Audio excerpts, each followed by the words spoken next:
আল্লাহর পয়গম্বর সিজদায় গেলেন, আল্লাহর সান্নিধ্যে চলে গেলেন, খানায়ে কাবাকে সামনে রেখে রবের দরবারে মাশুকের কুদরতি পায়ে কপাল ঠেকাইছে। বড় মজার তাসবিহ পড়বেন সুবহানা রাব্বিয়াল আ'লা। ওই সময়ে উকবা ইবনে আবি মুআইত উটের ভুঁড়ি নিয়ে আইসা আল্লাহর পয়গম্বরের মাথা মুবারকের মধ্যে ফেলে দিল। নাউজুবিল্লাহ। আর উটের ভুঁড়ি তো কোনো হালকা পাতলা নয়। ওই উটের ভুঁড়ি যখন আল্লাহর পয়গম্বরের মাথা মুবারকের মধ্যে রেখে দিল, এ ভাগ আল্লাহর পয়গম্বর মাথা মুবারক উঠাইতে পারেন না, অনেক কষ্ট করেও মাথা উপরের দিকে উঠাইতে পারেন না। এই দৃশ্য দেখে আবু জাহেল, আবু লাহাব, উতবা, শাইবা, উমাইয়া এমন আনন্দ পাইছে, একজন হাসতে হাসতে আরেকজনের কুলে পয়রা যা। দেখছস মুহাম্মদ এখনো বিদায় নিবে। নাউজুবিল্লাহ। ওদের জানা নাই মুহাম্মদের দায়িত্ব কে নিয়েছেন। আরো জোরে বলতে হবে কে। এরা হাসতে হাসতে একজন আরেকজনের উপরে পড়ে যাচ্ছে। এই বোধহয় মুহাম্মদ দুনিয়া থেকে বিদায় নিয়ে চলে যাবে, শ্বাস বন্ধ হয়ে মারা যাবে। হযরত আব্দুল্লাহ ইবনে মাসউদ রাদিয়াল্লাহু তাআলা আনহু দৌড়ে গিয়ে ফাতেমা তুজ-জাহরা রাদিয়াল্লাহু তাআলা আনহাকে বললেন, ফাতেমা রে আয় আয়, আমি একাই উটের ভুঁড়ি নবীর মাথা থেকে সরাইতে পারবো না। হযরত ফাতেমা তুজ-জাহরা রাদিয়াল্লাহু তাআলা আনহাকে নিয়ে ওই আল্লাহর পয়গম্বরের মাথা মোবারক থেকে উটের ভুঁড়িটা সরাইছে। আল্লাহর পয়গম্বর জীবনে কাউকে বদদুয়া দেয় না। এত কষ্ট দিয়েছে, এত নির্যাতন করেছে তায়েফবাসীরা। কথা কয় না? তায়েফের মানুষগুলো আল্লাহর হাবিবের গোটা দেহ মোবারককে রক্তাক্ত করে ফেলেছে। পাথর মেরে আল্লাহ নবীর গায়ে থেকে রক্ত ছিটাইছে। যে নবীর গায়ে মশা মাছি বাসা হারাম, কথা বলেন ঠিক না বেঠিক? বুক ভরা আশা নিয়ে আল্লাহর হাবিব তায়েফের জমিনে গিয়েছিলেন যে এরা আমার দাওয়াত গ্রহণ করবে, এরা আমার ইসলাম ধর্ম গ্রহণ করবে। কিন্তু তায়েফের মাতবরেরা, সর্দারেরা তায়েফের যুবকদেরকে লিলি দিল, মক্কা থেকে একটা পাগল আসছে, তাকে এখান থেকে তাড়িয়ে দাও। নাউজুবিল্লাহ। এ ভাই, আল্লাহর হাবিবের শরীরের মধ্যে বৃষ্টির মতো ছোট ছোট পাথরগুলো মারতেছিল। ওই মুহূর্তে আল্লাহর হাবিবকে হযরতে জিবরাইল এসে বললেন, ও পয়গম্বর, আল্লাহ পাক আপনার অত্যাচারের দৃশ্যটা দেখেছেন। আপনি যদি অর্ডার করেন তায়েফ শহরটা দুইটা পাহাড়ের মাঝখানে, যারা তায়েফ গিয়েছেন এখনো তায়েফ শহরটা রিং রোড দিয়ে তায়েফ শহরের মধ্যে যাইতে হয়। উপরে উঠে এমন ভাবে মনে হয় চরকার মতো ঘুরতেছে। যাদের হাত দুর্বল এরা যদি নিচের দিকে তাকায় হাত ফেল করবে। এত উপরে পাহাড়ের মধ্যে গাড়িগুলো উঠে। হযরত জিবরাইল বললেন, পয়গম্বর আপনার যদি হুকুম হয়, দুই পাহাড়ের দায়িত্বে যে ফেরেশতা আছে আমি বলে দিব গো, দুইটা পাহাড়কে চাপা দিয়ে তায়েফের মানুষগুলোকে শেষ করে দিব। আর এদিক দিয়ে আল্লাহর পয়গম্বরের দেহ মুবারক থেকে যে রক্তগুলো বের হচ্ছিল এটা তো আস্তে আস্তে জমিনের মধ্যে পড়ে যাবে। আল্লাহ পাক হযরত জিবরাইলকে আরশে আজিম থেকে ডাক দিয়া কয়, এ জিবরাইল, তাড়াতাড়ি যাও, তাড়াতাড়ি যাও, আমার হাবিবের দেহ মোবারক থেকে যদি এক ফোঁটা রক্ত তায়েফের জমিনে পড়ে যায়, কিয়ামত পর্যন্ত পৃথিবীর মধ্যে কোনো গাছপালা উদিত হবে না। এই রক্তগুলো যেন জমিনের মধ্যে পড়তে না পারে। তাফসীর রুহুল বায়ানের মধ্যে আসে, হযরতে জিবরাইল পয়গম্বরকে বলেন, হুজুর আমি আল্লাহর কাছে ছিলাম, তায়েফের যুবকরা যখন আপনার উপর অত্যাচার করতেছিল, আপনার উপর যখন নির্যাতন চালাইতেছিল, আল্লাহ আমাকে অর্ডার দিয়েছে ওখান থেকে এসে আপনার রক্তগুলো আমি জমিনে পড়তে দেই না, আপনার রক্ত মোবারক গুলোকে আমি আকাশের মধ্যে হাওয়ার মধ্যে ছিটিয়ে দিয়েছিলাম।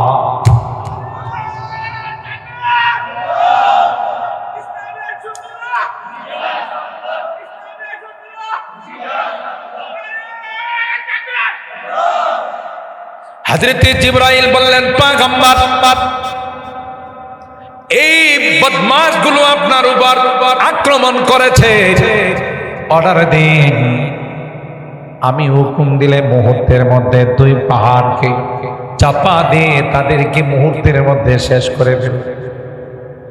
হযরতে রাসূল আকরাম সাল্লাল্লাহু আলাইহি ওয়াসাল্লাম চোখের পানিগুলো ছেড়ে দেয়া কয়, এ ভাই জিবরাইল, আজকে যদি আমি বদদোয়া করি রে সবগুলো ধ্বংস হয়ে যাবে, তাইলে আমার দাওয়াতকে গ্রহণ করবে?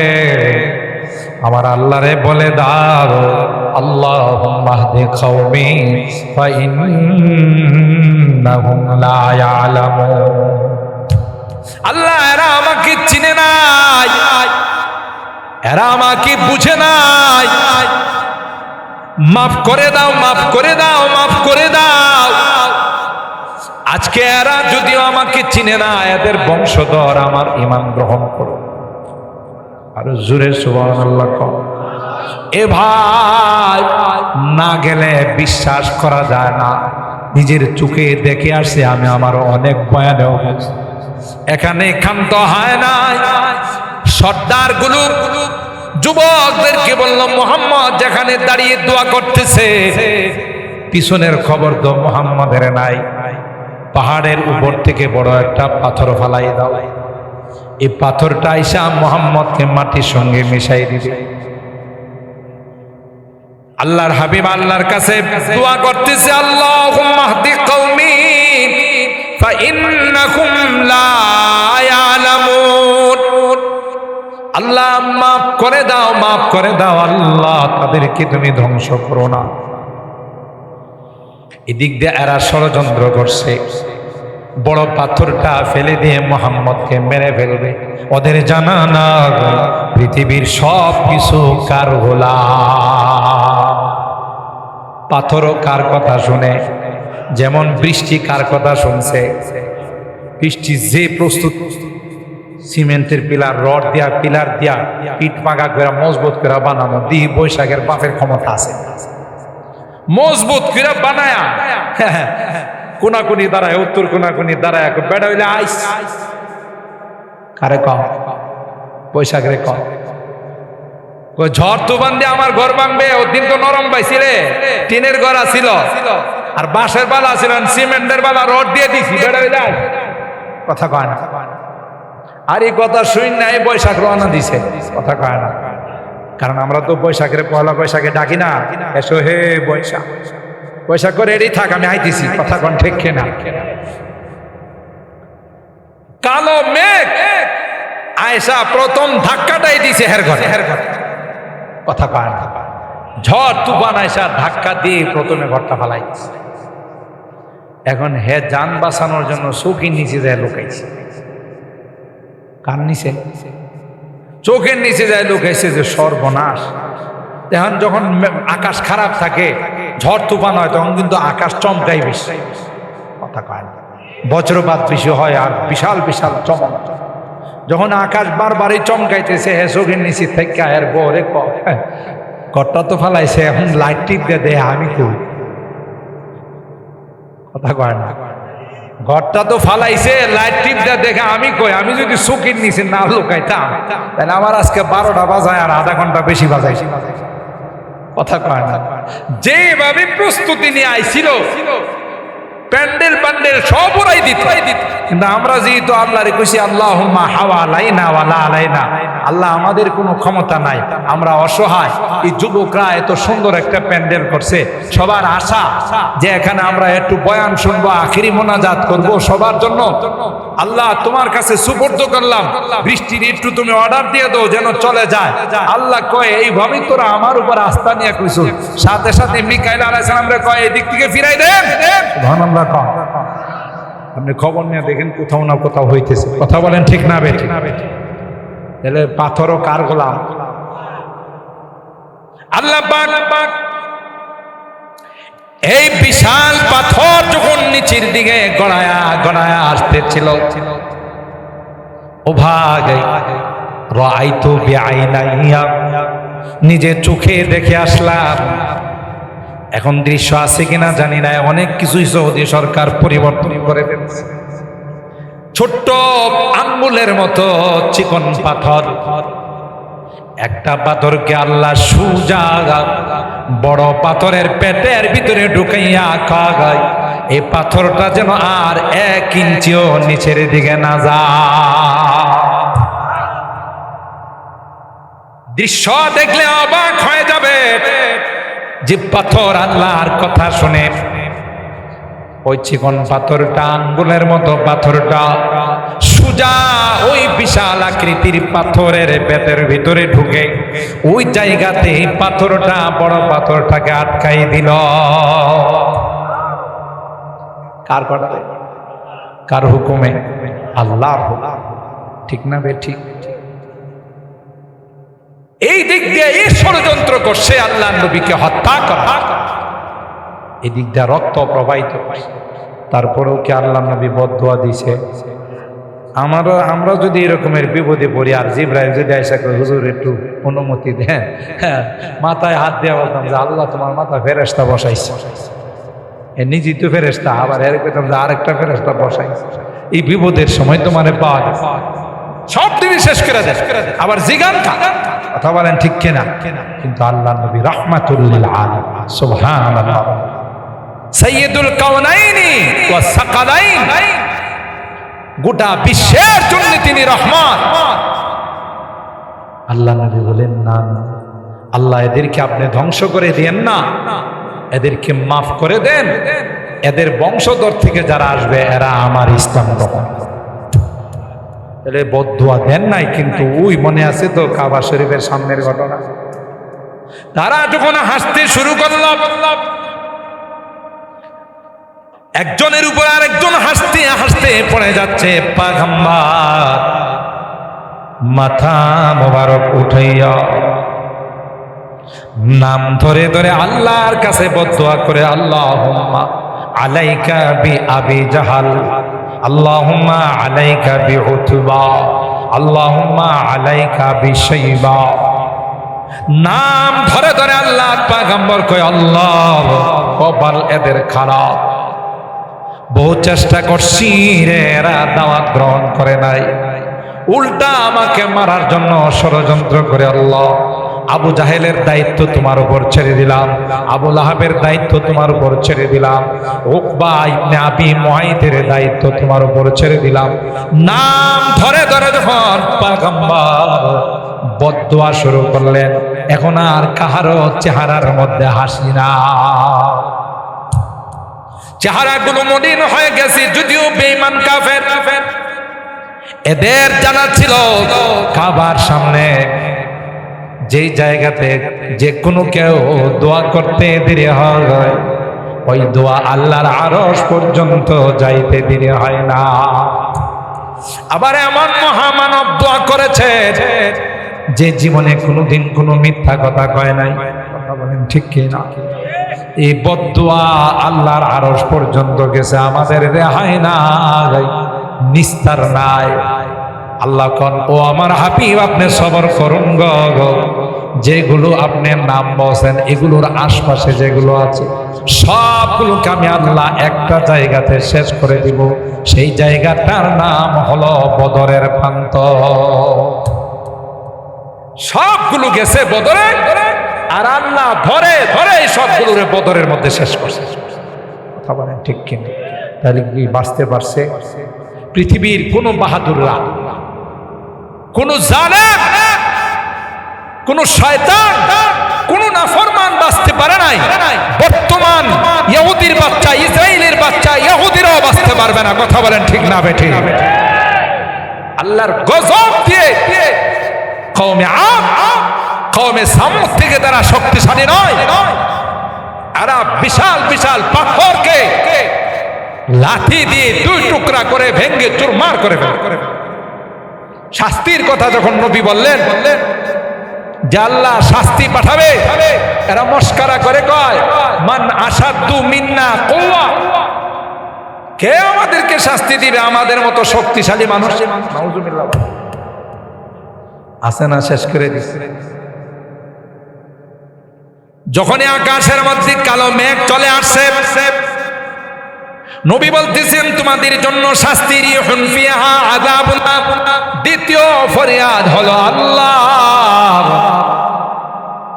আমি তো তোমার জন্য এত কষ্ট সহ্য করতেছি, তুমি তো আমার আশেক, আমি তোমার আশেক, তুমি আমার মাসুক, তাই তোমার কাছে আমার জন্য জান্নাতে একটি ঘর বানিয়ে দিও।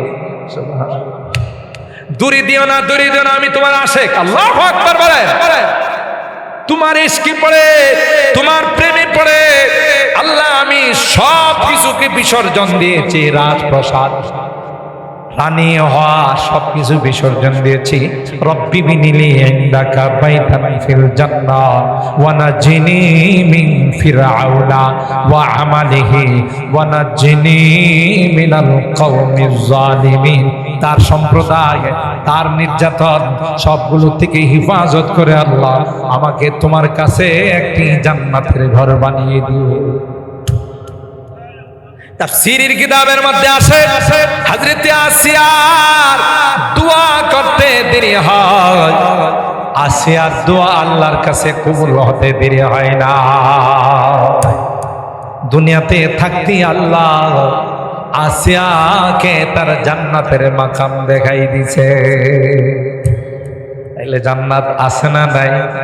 আল্লাহ বলেন ফাআম্মাল্লাযীনা আমানু ওয়া আমিলুস সালিহাত ফাহুম ফি রাউদাতি ইউহবারুন। যারা আল্লাহর দলের হবে, নামাজ যারা পড়বে, রোজা যারা রাখবে, মাহফিলে যারা আসবে, দান খায়রাত যারা করবে, হজ যারা করবে, যাকাত যারা দিবে, সত্য কথা বলবে, হালাল খাইবে, হারাম বর্জন করবে, আল্লাহ ডাক দিয়া কয় এরা হলো আমার দলের। আলা ইন্না হিজবাল্লাহি হুমুল মুফলিহুন। আমার দলের যারা হয় আল্লাহ বলেন এরা হলো সফল কাম, এদের জন্য আমি আল্লাহ জান্নাত বানাইছি। আর যারা আমার দলের হবে না, আমার নিয়ামত পায়া নিয়ামতকে অস্বীকার করবে, নাফরমানি করবে। ওয়া আম্মাল্লাযীনা কাফারু ওয়া কাযযাবু বিআয়াতিনা ওয়া লিকাইল আখিরাহ ফাউলাইকা ফিল আযাবি মুহদারুন। রমজান মাসে রোজা রাখে নাই, তারাবির নামাজ পড়ে নাই, ঠিকমতো আল্লাহকে ডাকে নাই, এরকমের লোক আছে না নাই? আল্লাহর দেওয়া নিয়ামত খাইছে কিন্তু আল্লাহর হুকুম মানে নাই, রোজা রাখে নাই, দেহটা নষ্ট হয়ে যাবে, বডিটা নষ্ট হয়ে যাবে, চেহারাটা শুকাই যাবে, আছে না নাই? এরকমের যুবক আছে না নাই? যুবক, তোমার দেহটা সুন্দর রাখার জন্য তুমি রোজা রাখো না, রেডি থাকো, তৈয়ার থাকো, খবরে যখন যাবে রে তখন কবরের পোকামাকড় তোমাকে কামড়াবে। কথা বলেন ঠিক না বেটি? আর যারা রোজা রাখছে, যারা তারাবির নামাজ পড়ছে, এদের জন্য গুনার কারণে যদি কোনো কারণে আল্লাহর আদালতের আসামি হয়ে যায়, রোজা আল্লাহর কাছে গিয়ে বলবে রব্বি মানাতুহু তুআম ওয়া শাহাওয়াতি বিন-নাহার, দিনের বেলায় খাইতে দেয় না, যেগুলো হালাল সেগুলো গ্রহণ করতে দেয় না, হারাম তো দূরের কথা, যে খাবার তার জন্য হালাল ছিল, যে পানি তার জন্য হালাল ছিল, যেই বৈধ স্ত্রী তার জন্য হালাল ছিল, তাদের কাছে যাইতে দেয় না। আল্লাহ তোমার জন্য রোজা রাখছে, আজকে গুনার কারণে তোমার আদালতের আসামি হয়ে গেছে, তাই মালিক তোমার কাছে সুপারিশ, তোমার কাছে ফরিয়াদ, আমার এই মক্কেলকে যতক্ষণ পর্যন্ত তোমার জান্নাতে না দিবে ততক্ষণ পর্যন্ত তোমার আদালত ছেড়ে যাব না। যারা রোজা রাখছে তাদের জন্য এই সুপারিশ করবে, যারা রাখে নাই তাদের জন্য সুপারিশ করবে না, উল্টা মামলা দিবে। কে আল্লাহ আমার পবিত্রতা নষ্ট করছে, বাড়িওয়ালা বাজারে যায় ঢুকা, আইরুল বাজারে যায় ঢুকা, লাল কাপড়ের ভিতরে ঢুকা, কালা কাপড়ের ভিতরে ঢুকা হেবেট ঘুরে খাইছে। এরকমের কিছু অসাধু লোক আছে না? কারণ কি জানেন, কালা কাপড়ের ভিতরে ঢুকলে আল্লাহ দেখে না, কাপড়টা তো কালা, ভিতরে অন্ধকার, এই জন্য আল্লাহ কি করে না, কথা কয় নাকি দেখে? আল্লাহ সব জায়গায় দেখে না। তুই যে শয়তান কাপড়ের ভিতরে ঢুকিয়া পেট পুরা খাইলে তুই মনে করছস দুনিয়ার কেউ দেখে না, আল্লাহও দেখে না। তোর এমন রোগ আল্লাহ দিব, তোর যা খাইছস তা তো বাইরিব, গুনার কাজ হয়। এই বিয়ে শাদীর মধ্যে স্বামী স্ত্রীর মাধ্যমে যে সন্তান আসবে নিঃসন্দেহে আব্দুল কাদের জিলানী হবে। কেউ কেউ মাথা লাড়া দেয়, এই সন্তান কোনোদিন ভালো হবে না, সন্তানের গোড়াতেই তুমি নষ্ট করে দিছো, কথা বলেন ঠিক কিনা? আর এই সন্তান খারাপ হওয়ার পিছনে মা বাবা দায়ী। পরবর্তীতে তুমি এই সর্দারের কাছে ওই সর্দারের কাছে গিয়ে কান্নাকাটি করো, কা বলা আমার বাদ দে না, ঘর থেকে বাইরে করে দিছে, দায়িত্ব তুমি। মনে হয় অনেকের কাছে কথাটা খারাপ লাগতেছে, দায়ী তুমি। কেন তুমি ইসলামকে ফলো করো নাই, নবীর সুন্নতকে তুমি ফলো করো নাই, তুমি শয়তানকে রাজি করার জন্য গায়ে হলুদের মধ্যে ডেক বাজাইছে, আর যুবক যুবতীরা সারা রাত নাচানাচি করছে, বিবাহ অনুষ্ঠানের মধ্যে বিভিন্ন রকমের হারাম কাজ করছে, সব কিছু করে তুমি এটাকে সুন্দর একটা জিনিসকে অসুন্দর করো। এই বিবাহ শাদীর থেকে কোনোদিন ভালো কিছু আশা করা যায় না। এই জন্য আপনাদেরকে অনুরোধ করে বলবো, মুসলমানের বিবাহ কিভাবে হবে এটা আল্লাহ নবী বলে গেছেন, আযামুন নিকাহি বারাকা আইসারুহু মাউনা। যে বিবাহ শাদীতে খরচ যত কম, ধুমধাম যত কম, বেহুদা খরচ যত কম, ইসরাফ যত কম, যে বিবাহ মসজিদের মধ্যে হয় আল্লাহ নবী বলেন সেই বিবাহ সবচেয়ে বরকতপূর্ণ। ঠিক না বেঠিক?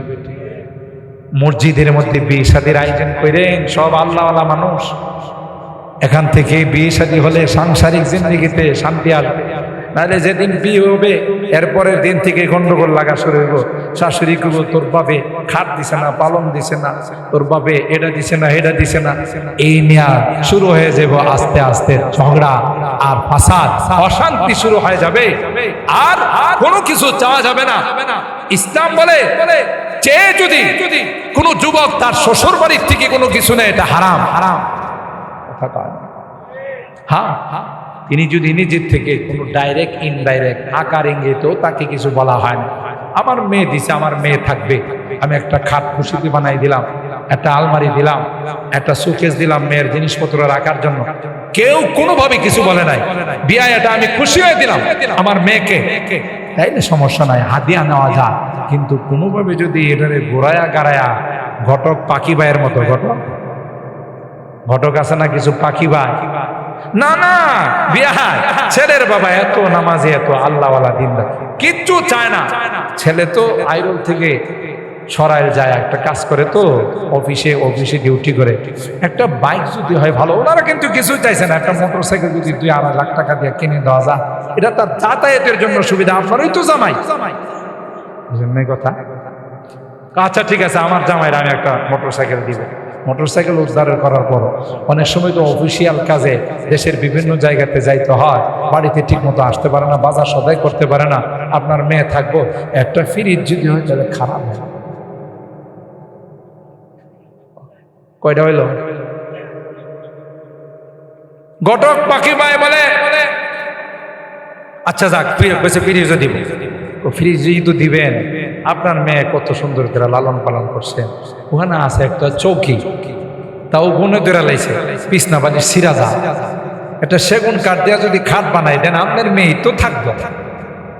এটাও কি হয় না খারাপ? এই কইতে কইতে বেড়ারে বেশি নিয়ে নামাইছে, এটাও জায়েজ। আমাদের ফিকহের কিতাবের মধ্যে আছে আল মারুফ কাল মাশরুফ, যেটা প্রসিদ্ধ হয়ে গেছে এটা না বললো, আকার ইঙ্গিতে বললো, এটা বলার মতোই। কথা বলেন ঠিক কিনা? কোনো কথা নাই, ক্লিয়ারলি বলে দিছি বিয়াই, আপনার কোনো জিনিস চাই না, আমার বাড়িতে যায় দেখেন ফ্রিজ আছে, খাট আছে, আপনার কোনো কিছু চাই না। এরপরে যদি নিজের থেকে প্রত্যেকে তো তার মেয়ের ব্যাপারে একটা সিদ্ধান্ত নিয়ে রাখি, আমার মেয়েকে খুশি আমি এটা দেবো, তাহলে এটা না জায়েজ নাই। কিন্তু কোনোভাবেই আকার ইঙ্গিতে কিছু নেওয়া, কথা বলেন ঠিক না বেঠিক? তাই আমি এই সোসাইটি সানরাইজ এই সংগঠনের যুবকদেরকে বলবো, বিবাহ শাদীর মধ্যে যেন কোনো গান বাজনা, ঢোল তবলা, গায়ে হলুদের নামে যেন কোনো অশ্লীলতা হতে না পারে। মুরব্বীদেরকে নিয়ে তোমরা পরামর্শ করে এগুলোকে প্রতিহত করবে। এই আইরুলটা পুরা সরাইলের জন্য, পুরা ব্রাহ্মণবাড়িয়ার জন্য একটা আদর্শ মডেল হয়। পারবো না ইনশাআল্লাহ? বরকত হবে, এলাকার ছেলেমেয়েগুলো ভালো হবে, এরা মা বাবার খেদমত করবে, সংসারে শান্তি আনবে। আমি আমার এই যুবকদেরকে বিনয়ের সাথে অনুরোধ করে যাব, কোথাও যেন কোন রকমের ইসলাম বিরোধী কিছু হতে না পারে, কোরআন বিরোধী কিছু হতে না পারে, শরীয়ত বিরোধী কিছু হতে না পারে। মুরব্বীদেরকে নিয়ে পরামর্শ করে সুন্দরভাবে, ঝগড়া ফাসাদ নয়, মারামারি নয়, কথা বলেন ঠিক না বেঠিক? কারোর সাথে গালিগালাজ নয়, সুন্দর করে তার হাতে পায়ে ধরে বুঝাইয়া। দেখেন আমরা একটা মুরব্বীদেরকে নিয়ে একটা পরামর্শ করছি, বহু এলাকা আমি মাহফিল করতে যাই।